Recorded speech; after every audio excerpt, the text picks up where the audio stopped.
Hello! Rosa could be seen in the parlor. The relatives apparently all wanted to be alone after dispersing for a short break. Since everyone avoided the parlor, the one place where people would normally gather, Rosa was able to have this relaxing and comforting room all to herself. That didn't mean she looked relaxed. Her expression was heavy with gloom and weariness. The cup of black tea that she had brought from the dining hall had gone cold. A pleasant silence. Now that no one was in sight, Rosa's heart finally awoke. She was always treated like a kid in the conferences with her 3 siblings. She had no influence at all. But possibly because of that, she was apparently considered to be a neutral party.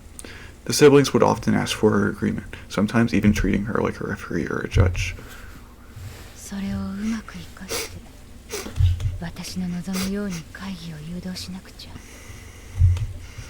I have to find almost 100 million yen by March. That was supposed to be my great commitment, a burden I bore to help support that man's business.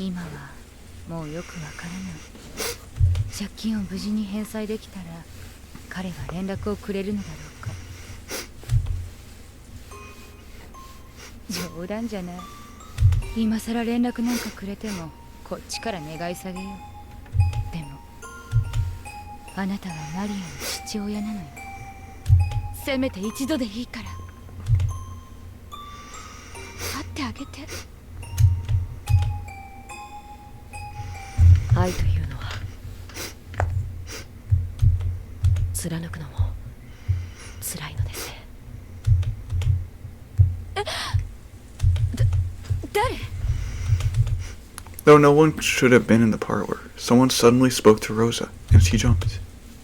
Kanon. Just when did he get here? Kanon could be seen standing there, even considering that she had been deep in thought, to think that she hadn't noticed him at all.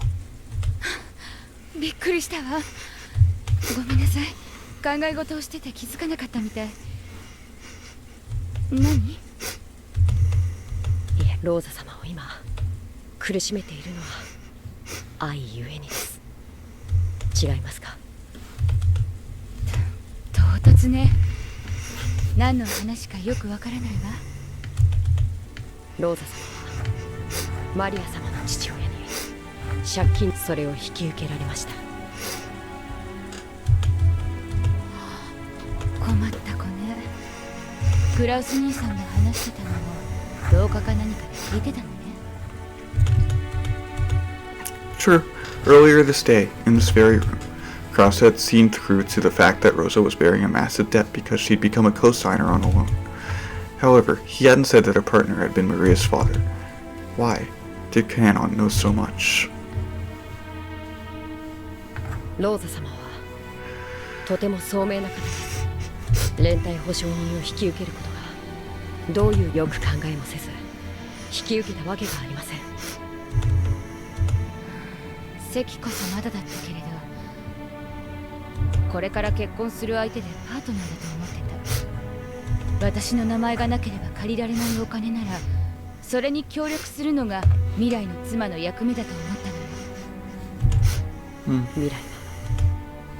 Oh, whoops.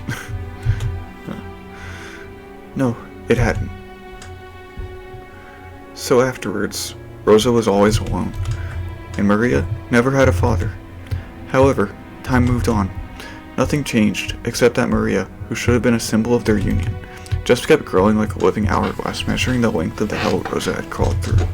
Because of that, Maria's growth hurt.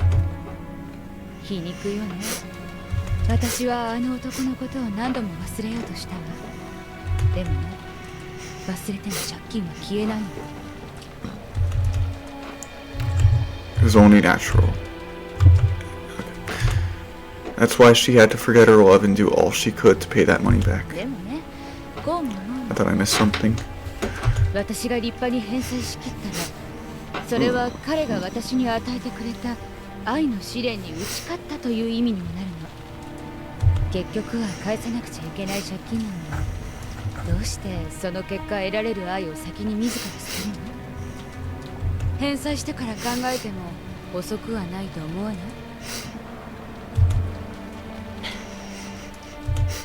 It may have been a trick of words that only those who have suffered through love could understand.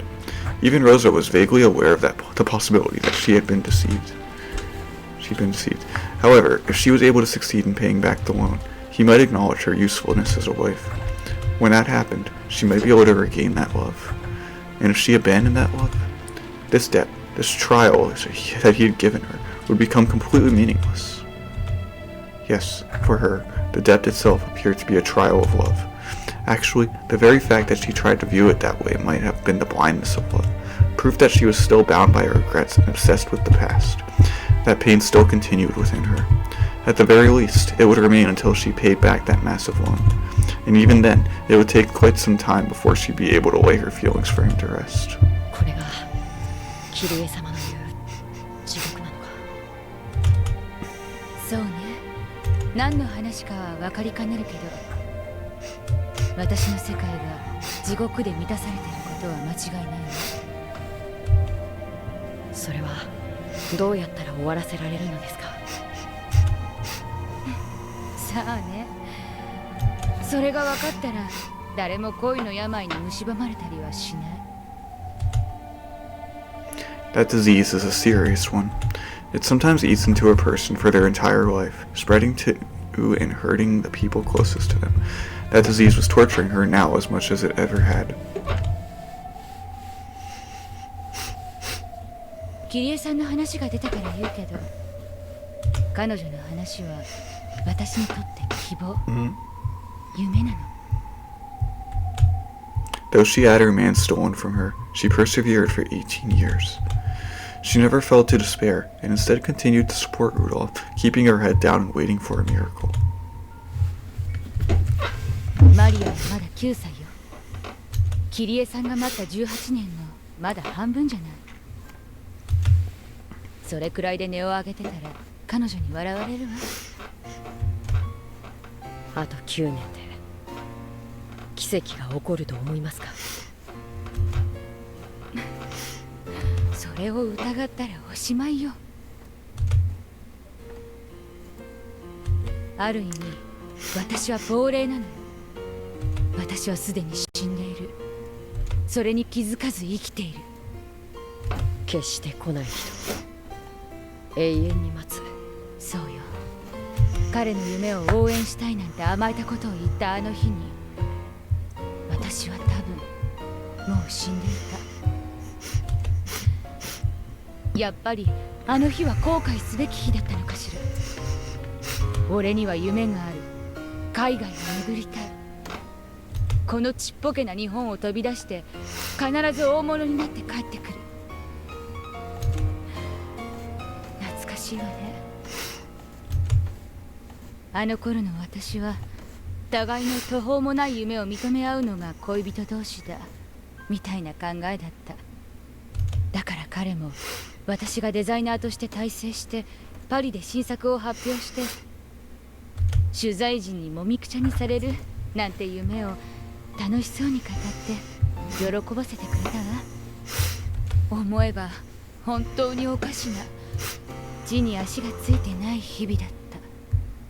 互いに互いを浮かれさせてふわふわし合ってる感じだから、彼が日本を飛び出したいなんて言い出した時、私はそれを喝采して応援を約束したわ。Acknowledging each other's great dreams with nothing but words is a classic sort of pillow talk between lovers. However, when it comes to actually carrying them out, you need to be more serious and calculating. 私はあの日彼を見送ったことを長いこと誇りにしてた。今も誇りにしてる。でも後悔もしているんですね。そうよ。あの日泣きわめいて反対してたら私は地獄に落ちなかったかもしれない。それを笑顔で見送ったのが私の勝利？違うわ。それはある意味戦うべき時を自ら放棄した不先輩みたいなものだった。私はその負けを美化して男の海外への挑戦を笑顔で見送り、海外しく娘と帰りを待つ良き女の幻想に酔っているだけ。電話一本よこさず彼が教えてくれた住所への郵便も転居先不明で戻ってくるのにね。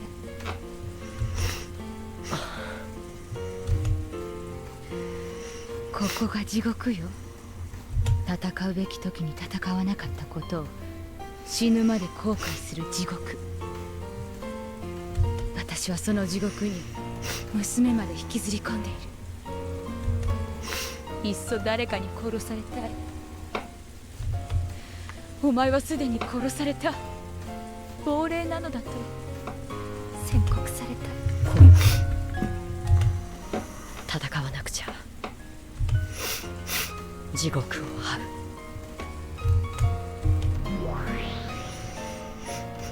そう、恋は戦うもの。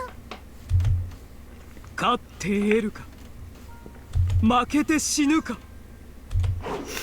でもどうか死を恐れないで。なぜならそれは安らかな眠りだから。真に恐ろしいのは勝てず、そして死ねもしなかった眠れぬ亡者たちの落ちる地獄。その地獄に終わりはない。恋の戦いは戦いもせず死ねもしなかった者に最も残酷なんだ。恋は当たって砕けろってわけだ。そういう討ち死にはせいせいするよな。人を最も苛む毒薬は恋を腐らせて作るという。その苦しみはどのような悪趣味な地獄の拷問をも上回る。She used this knowledge to try and embolden her double and little sister, encouraging her to take on any trial no matter how fierce. わかります。After all, when my desire to have Battleworth's hand accept me one day wells up in my chest, I can feel the seed that resides there. その種を芽吹かせるも死なせるも自由。でもそのまま胸の中で腐らせれば、きっとその毒は私を永遠に苛む。それこそが我ら千年の魔女をしても最も恐れる世界で一番恐ろしい拷問だ。見届けよ、恋を愛を軽んじる者たちよ。この老座の地獄こそが恋の種を芽吹かせる勇気を持てず、腐らせたる者がたどる末路。その苦しみは自分の手では終わらせられない。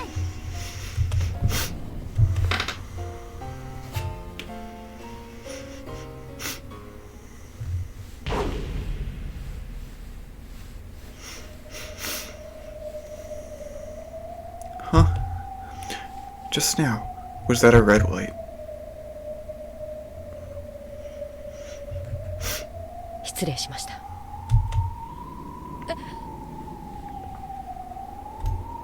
何？ Just now, I thought I saw something strange. I wonder if I'm tired. It's probably just my imagination. Rosa picked up her cup of cold tea.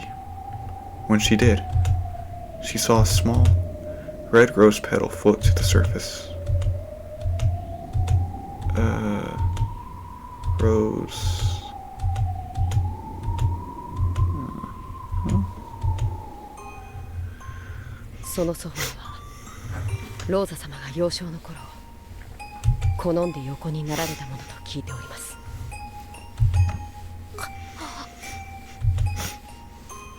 It wasn't a rose petal.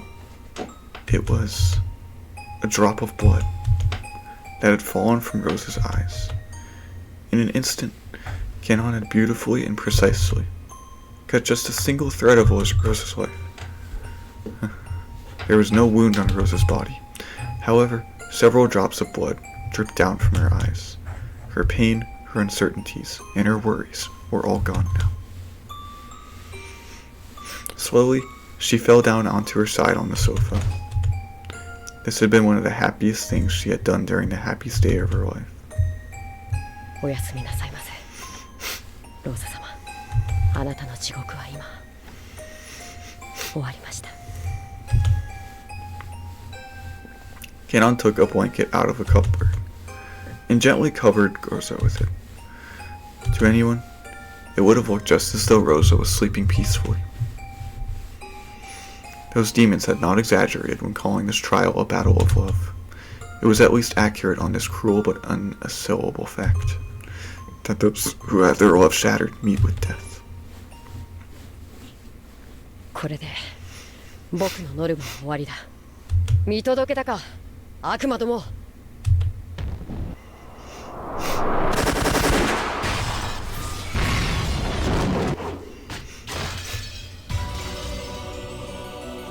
しまった。よ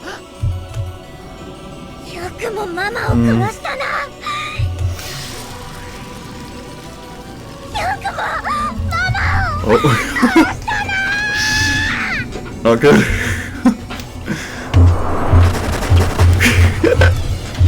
One of the two great witches of Maria, Maria. Though she was just an apprentice, the power sleeping within her had impressed even Beatrice at the height of her strength. In Maria's eyes, though Rosa may have been the Black Witch, she was also the vessel of the mother she couldn't help but love. Her anger at having that stolen from her was near madness.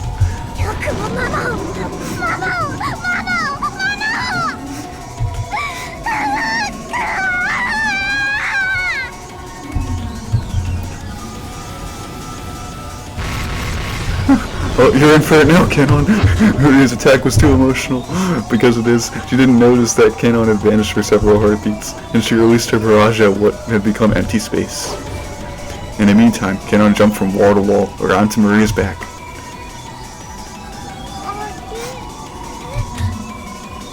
ノルマ以上の殺しは不本意だ。でも、火の粉は払う。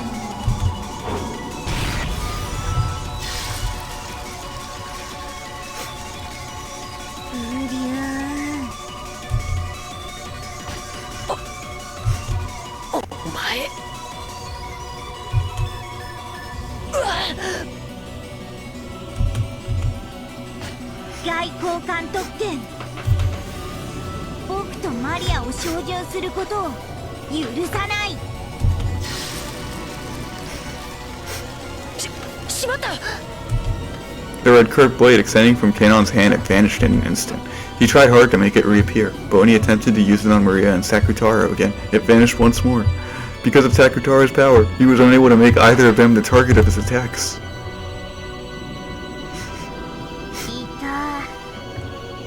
いつの間にそんなところに。風流。マリアをいじめる人は誰であっても許さない。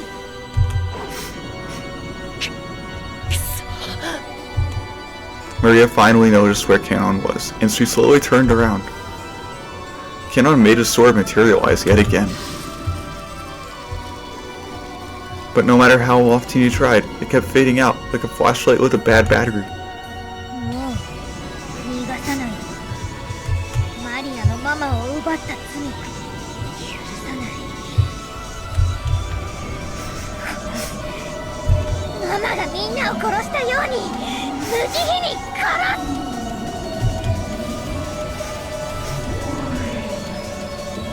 As Maria howled, the entire parlor was surrounded by a cube of red magic barriers. It was a closed room symbolizing a barrier that Kanon could never escape.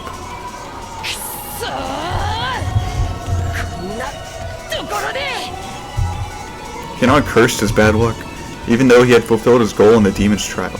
If he was killed here, he'd be dragged off the game board. マリア、ほどほどにね。ほどほどに。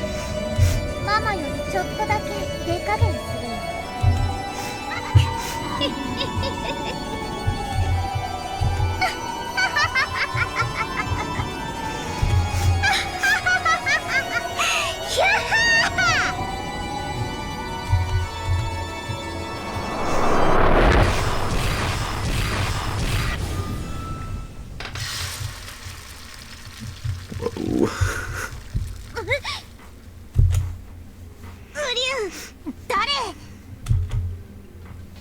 失礼します、マリア様。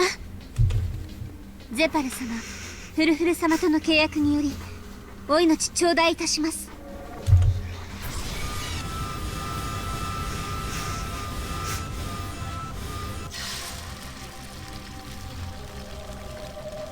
シャノン、邪魔をするな。無駄だよ、シャノン。マリアは誰にも照準できない。はい、照準など大それたことはいたしません。ただ私は身を守るだけです。 A cylindrical red magical barrier surrounded Shannon as she stood in the center of the parlor. She made its brightness and thickness grow, and its radius suddenly expanded, filling up the room. It wasn't targeting Maria. This power was being wielded to protect Shannon's body. So, Sakutara's power didn't make it disappear.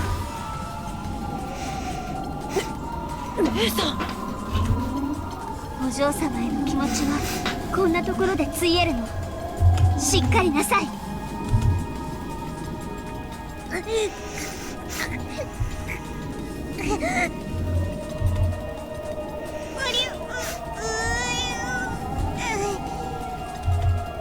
By now, the shield with Shannon at the center had covered up the entire room. Its power crushed Maria and Sakutara into the corner. Ironically, they were perfectly wedged between Shannon's barrier and the closed room barrier Maria had set up to prevent Kanon from escaping.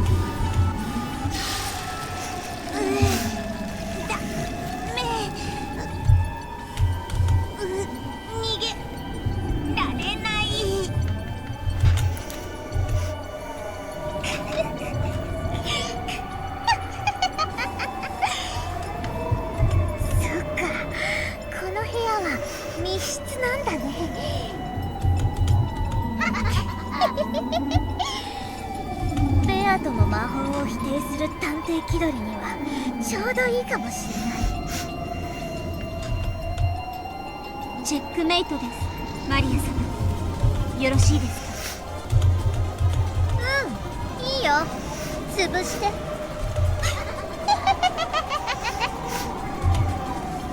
それではこれにて。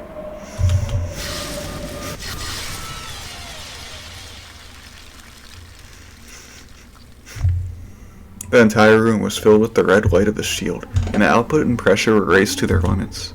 Then, crushed between the shield and their own closed room barrier, Maria and Sakutara lost their forms, scattered into a golden splash, and disappeared.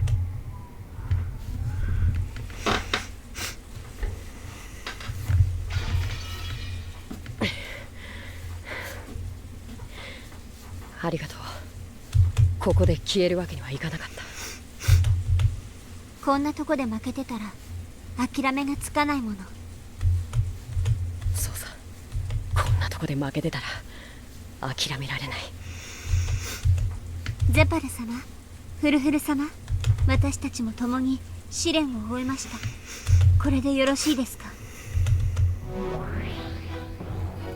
いやー、本当にお見事だね。二人とも文句なしだったよ。では最後はベアトリーチェの番かしら。おや、彼女はどこに？もちろん彼女の選んだ生贄のところにさ。さあ、私たちもそこに行ってみよう。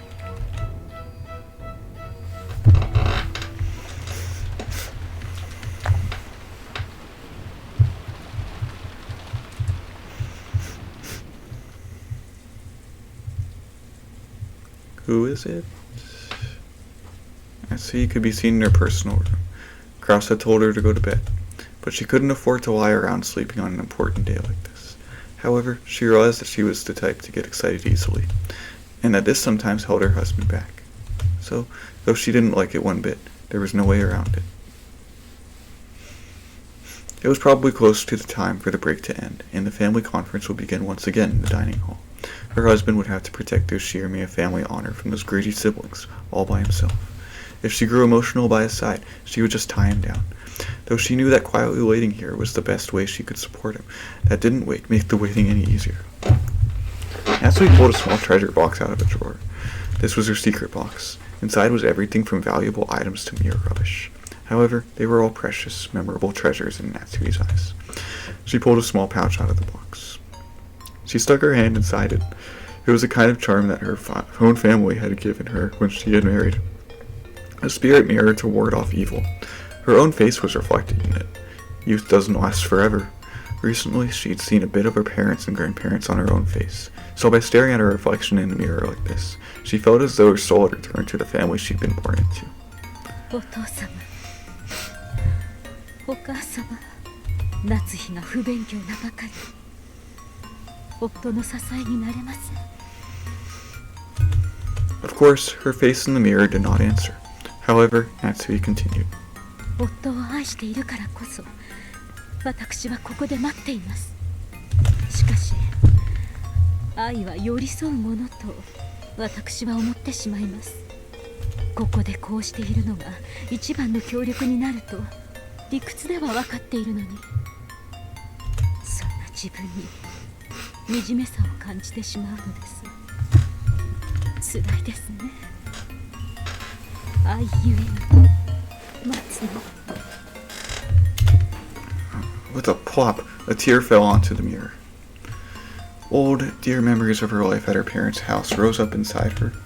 Now was the time at the back for her to follow her parents' example. When her father came home late, her mother would always sit up straight, waiting for him, prepared for him to arrive at any moment. She would always wait for him, kneeling in the entrance hall, and no matter how late he came home, she would always wake up all the children and line them up to greet him.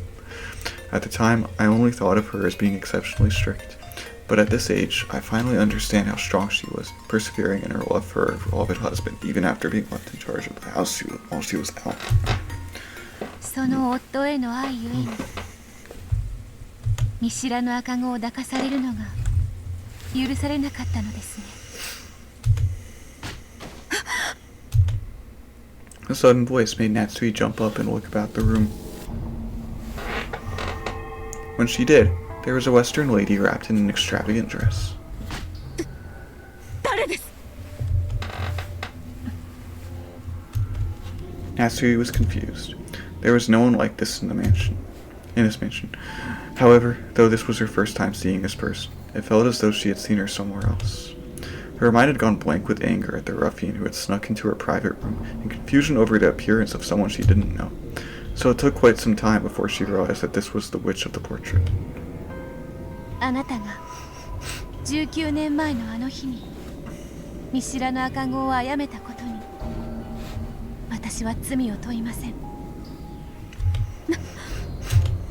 何の話ですか？ Bito had chosen Natsui as her sacrifice. She was Battler's enemy. Bito didn't know much about the details of Battler's birth. However, she knew about the fragment from the previous game, and knew there was a chance that Battler was the baby that Natsui had pushed off a cliff 19 years ago. Battler had used this blue wedge to protect Natsui from certain false charges, but if you took it as a confession by Battler himself, then from Bito's position, Natsui was an enemy who probably forced Battler to live a painful life. 夫への愛ゆえに夫の血を引かぬ赤子を殺した罪を私は愛ゆえに問いません。何の話か分かりません。出て行って、ここは私の部屋です。ならば私の愛ゆえにあなたを殺すこともまた問わないでください。 Bito slowly stuck out her arms and made as if to grab something in empty space. That grab bound itself around Natsui's neck.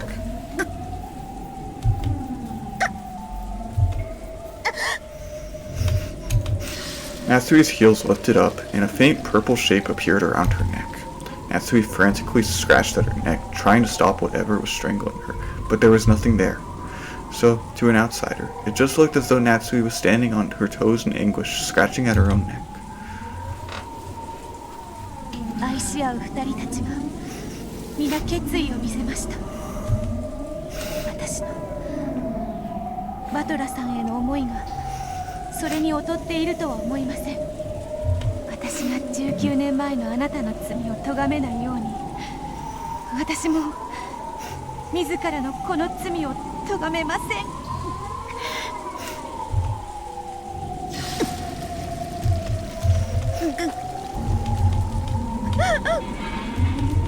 As Natsui twisted in agony, something she had been grasping fell from her grip. Since it had fallen by her feet, Bito dropped her gaze to see what it was.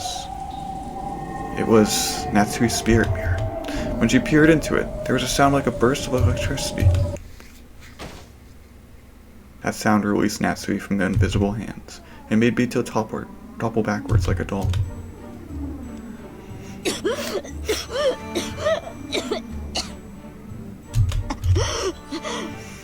Coughing, Natsui tried to comprehend what was going on around her. Bito rolled over, and dizzy as though she had just bumped her head, she slowly tried to stand up. Her eyes were bewildered, as though even she didn't really understand what had happened. これは何なんですか？これは意外だ。雲の巣を触っても平気だったそなたが霊境はダメだというのか。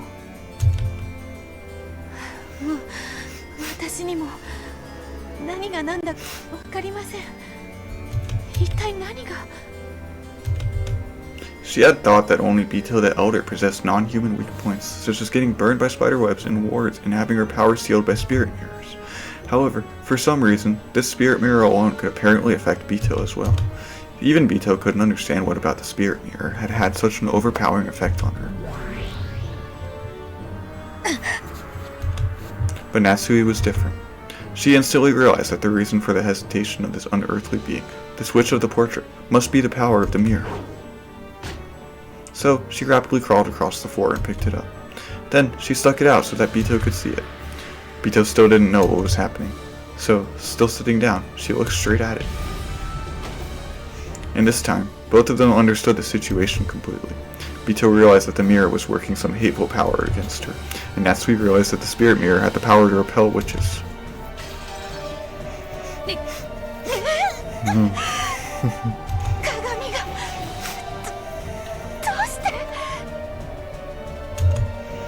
それはお前が横島な魔女だからです。霊言新たとなるこの霊境は邪悪な存在の全てを退けるのです。それを向けないで。 With the spirit mirror still held out, Natsui cautiously closed the gap between them. She was cautious so as to prevent the other from suddenly lashing out and stealing the mirror, but she steadily moved to corner this evil.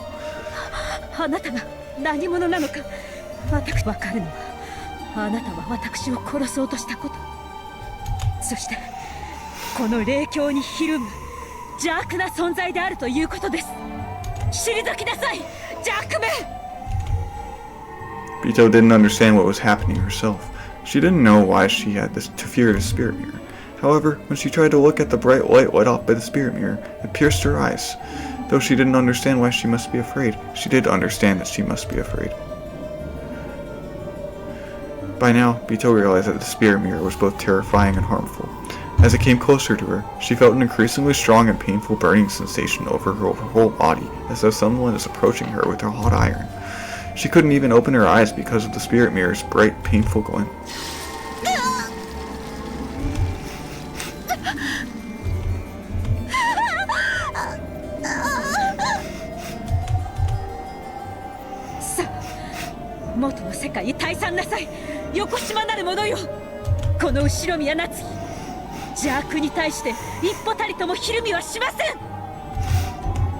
It's no use. Why? Why is this musty mirror so... If I lose here, I'll be the only one to fail this trial. Just like George-san and Shannon-san, and Jessica-san and Kanon-san, I also want Battler-san to acknowledge me, and treasure me. And, even though I finally managed to be honest with myself, in a place like this, I alone will be... 諦めちゃうの？あなただけが？信じるんだ。愛の奇跡は必ず起こる。 I love Battlers. I want him to notice me, and I want him to acknowledge and accept my feelings. My reason for calling him father and dedicating myself to him was out of duty towards a parent of mine. I would have been satisfied with no reward. That was a deception I used to fool myself. I love Battlers-san, and I want him to acknowledge it. I accept it. I won't turn away any longer. I was born because I love Battlers-san, and I want him to love me back.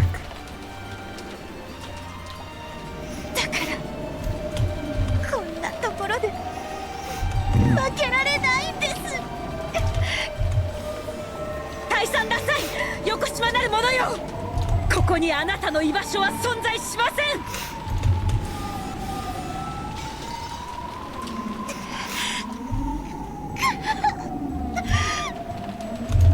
Her determination had come too late.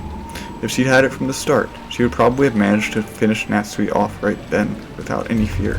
Because she had wavered, it had taken time to kill Natsui, and things had ended up like this. But now, I am resolved. I want to love Battlers-san. I want him to love me. だからここで負けられない。バトラさんのために私は生まれてきたのだから。 そう、それが聞きたかった。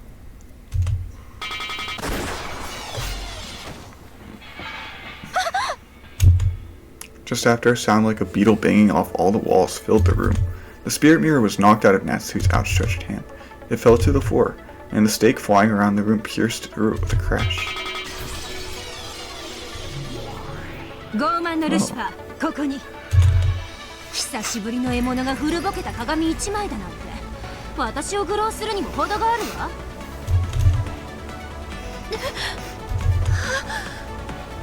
ルシファーさん。ベアトリーチェ様、試練の遂行を。逃げられます。誰か来てください。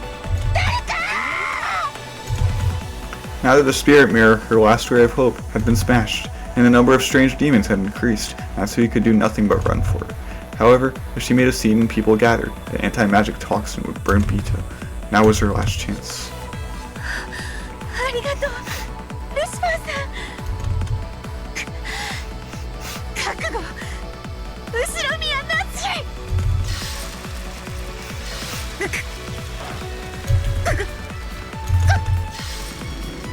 Once again, Bito choked the thin air. This time, she wouldn't let her escape. She had to end Natsui's pain right away before it got too drawn out. But her power wasn't enough. Though Natsui scratched at her neck, she also struggled to escape from the room. Her shaking hand stretched out to the lock on the door. The closed room is one of the concepts that allows a witch to be a witch. Just unlocking the door strengthened the anti-magic toxin a little. Since Bito was at her limit even within a closed room, if Natsui undid that lock, Bito's power would weaken immediately, and Natsui would surely escape into the hallway. Their strengths were matched. However, Natsui's began to surpass Bito's slightly. The power of the living to live is fundamentally stronger than the power of magic. Of course, Bito was mustering all her might. However, Natsui was just a bit stronger. 十分だ。ルシファー、やれ。ギョイ。 Lucifer transformed into a stake, and like the time she had smashed Natsui's spirit mirror, flew violently around the room. Then she struck Natsui's forehead. Natsui crumpled slowly. When Bito saw this, she also fell to her knees, breathing hard. ねえゼパル、これってありなの？ベアトリーチェは自分の力だけで試練を成し遂げていないわ。そうだね、フルフル。確かに試練は誰の助けも借りずに成し遂げなくてはならない。でもね、ひょっとしたらそれには例外があるんじゃないかしら。Okay. 愛する二人は互いで一人だもの。これは手助けじゃない。Aw. バトラさん。たかだか第一の晩からハラハラさせるな、お前は。申し訳ございません。お言いつけを守らなくて。お言いつけ？その部屋でおとなしくしていなくて。Bito hung her head apologetically. When he saw this, Bator scratched his head uncomfortably. それを言ったら俺も申し訳なかった。言葉を選ばなかった。いいえ、お父様。いえ、バトラさんは何も悪いことはありません。いいぜ、好きに呼べばいい。Bator had always looked at the new Beatrice sternly. However, that was gone from his expression now. 確かに、かつてのお前は俺をバトラと呼びつけで呼んでいた。俺は最初、お前にそれと同じ呼び方を求めて押し付けていたかもしれない。しかし、そんなのに意味はないんだ。お前はベアトだが、お前はお前だ。好きに呼べばいい。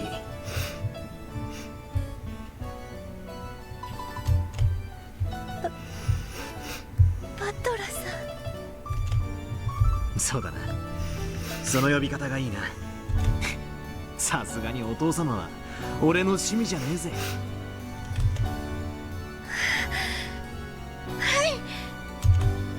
Earlier, she had hesitated just to say Bator's name at all. If Bator had told her to say his name without honorifics, she couldn't have done so right now. And even if she had, that might have hurt Bator even more. However, now, she was allowed to call Bator by his name. You just had to look into her eyes, to see how happy this made her. ゼパルとフルフルに聞いた。おかしなゲームが始まっているようだな。はい、勝手なことをしてすみません。いや、いい。そういう無軌道で何を始めるかわからないところも実にお前らしい。それにまあゲームの趣旨も聞いてる。二人一組で挑むのが正しいことになってるらしいな。その通りです、バトラ卿。もしも見事我らの試練を勝ち残れたなら、我らはあなたたち二人を祝福し、魔法の奇跡を授けましょう。こいつらがベアとの黄金蝶のブローチに力を与えてたらしい。だからその効果は保証済みってわけさ。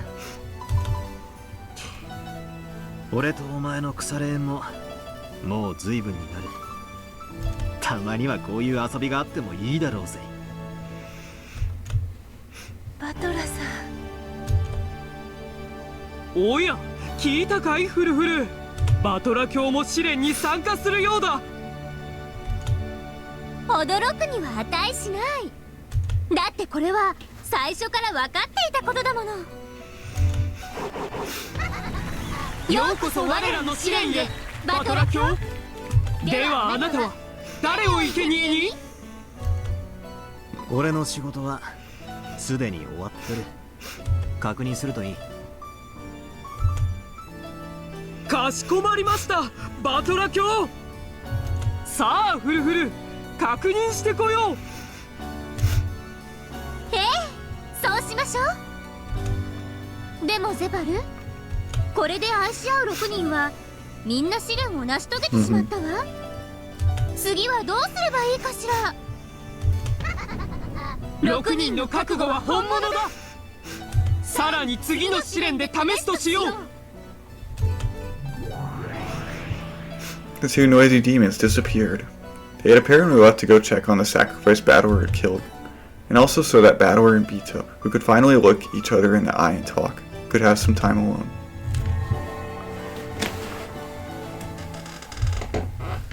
ここまでの物語はいかがですか？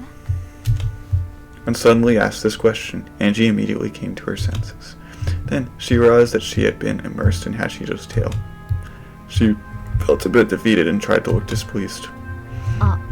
愛の試練云々で巧みにごまかしてるけど、ちゃっかりと6人が死んで第一の番を構成してるわ。うまいものね。ありゃ、ほんとだ。こいつは気づかなかった。It's the first twilight. Umineko clapped his hands as though he'd been outsmarted. Even though he figured it out before me, he played the fool. 愛し合う恋人たちの数がたまたま6人だっただけのこと。それが第一の番とうまく合致したのは偶然半分、様式美半分。その方が運命的で面白い。人間は無意味な2つの事象を無理やり関連づけようとする悪癖がある。それを運命的と読み解かせるのが読み物の騙しでしょ。お嬢はディスティニーとかミラクルとかそういうのに冷たいタイプらしいですな。 UFO と同じよ。誰もが知ってるけど誰も見たことないものだわ。そいつはクールな例えだ。といつもの私なら愛だの幻想だのはミステリーには不要な無駄なシーンねとばっさり行きたいところだけど、それはおこのぎさんに否定されたわ。そういう愛のない見方だけでは真実に迫れないってね。ああ、おこのぎの旦那の殺し文句ですかね。愛がなければ見えない。それそれ。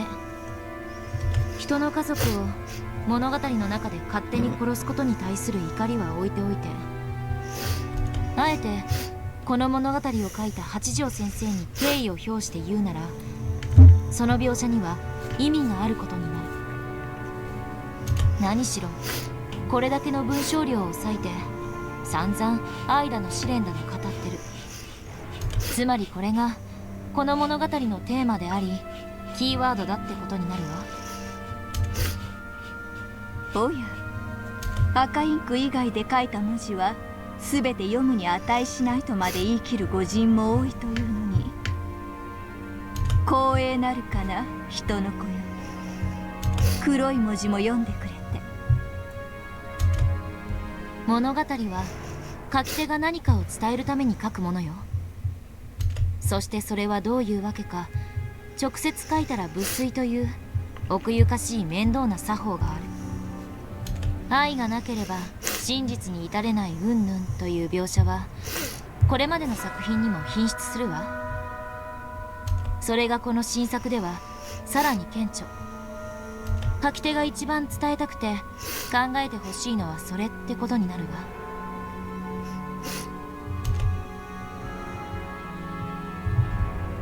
When you think about it, there have been many scenes about love ever since Bito first appeared. Even the first time she appeared before Shannon, she spoke clearly about how love was the single element of the world, and the golden butterfly brooch she had given was also an item for love. She had said that she enjoyed sowing seeds of love and watching complications arise, and when Shannon stopped borrowing her power, the reason for her argument was also love. After her interactions with Battlor started up in full, scenes about love were toned down for a while, but the "without love it cannot be seen" definition of magic has been mentioned repeatedly. Then, in the tale right before this one, when Bito became like a doll, several scenes made it seem almost as though Battlor and Bito had accepted each other as rivals, or possibly something more. In the end, Battlor had regained some memory, and his impression of Bito had undergone a complete change. And then, in this game, from the beginning until now, the word love has been repeated over and over again. あなたが書いた物語は愛が何度も繰り返される。でもそれはマリアお姉ちゃんの主張でもベアトリーチェの主張でもない。八条東也の主張だわ。そうです。それこそが私が語りたいこと。そして私なりの答えなのです。答え。じゃあつまり12年前の事件は全ておかしな悪魔の愛の試練で引き起こされたと？バカバカしい。私はあんたの恋愛小説を読みにここまで来たんじゃないわ。私が知りたいのはあんたが至ったと自称する真実よ。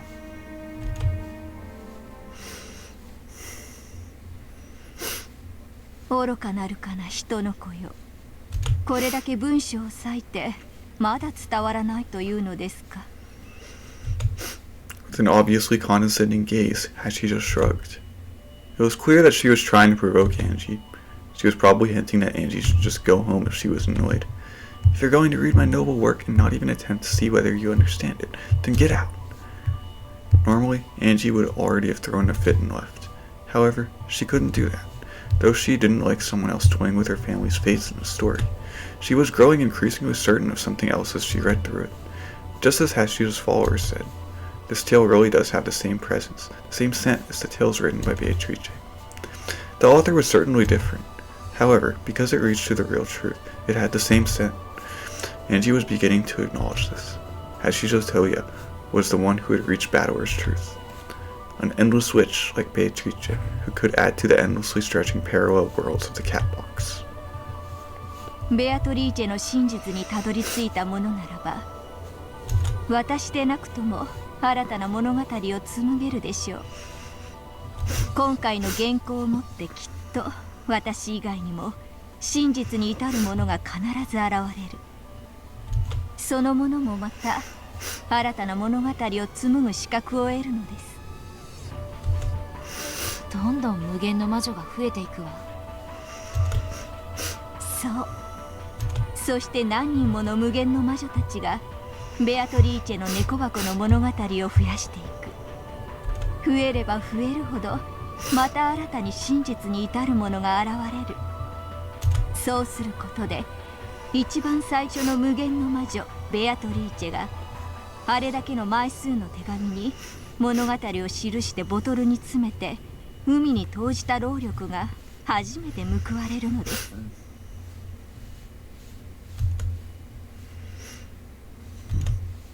あなたは私に怒りの言葉をぶつけ席を立つこともできた。しかしそれをしませんでした。なぜ？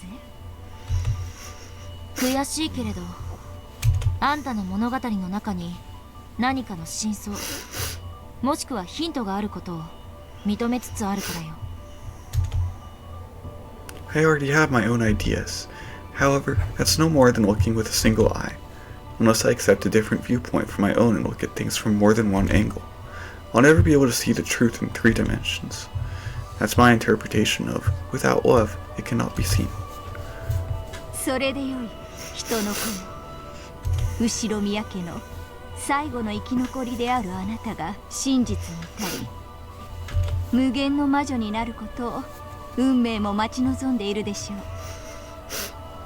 う。私という存在など、あなたという真の継承者を覚醒させるためのただの道。エンジェ・ベアトリーチ。 Sometimes I don't understand what she's saying. However, she knows something. And maybe she actually has reached the truth, as she claims. In other words, I didn't learn the truth even after reading the 2 message bottles Beatrice left behind, and I'm now reading tale after tale filled with hints.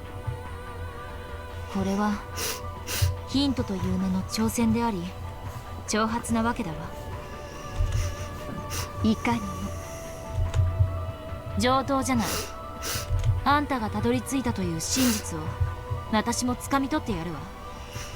やはり私はここに訪れるべきだったんだわ。その通り。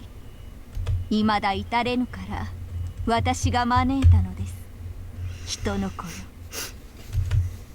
But the truth I see and the truth you see overlap. Just as you see things with a single eye, so do I. Now that I've found you, I can finally see the truth with both eyes. Deep.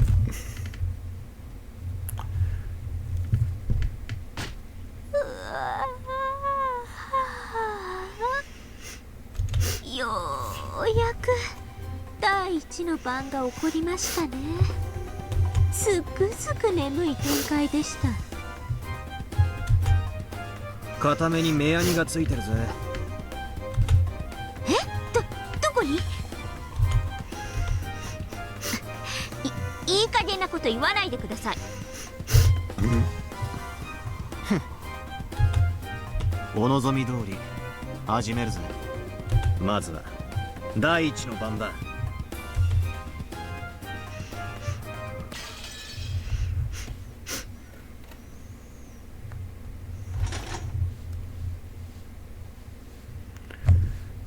Okay.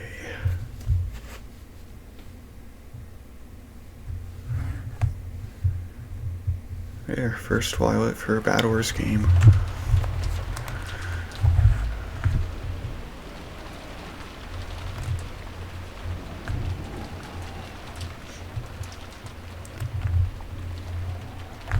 Bye.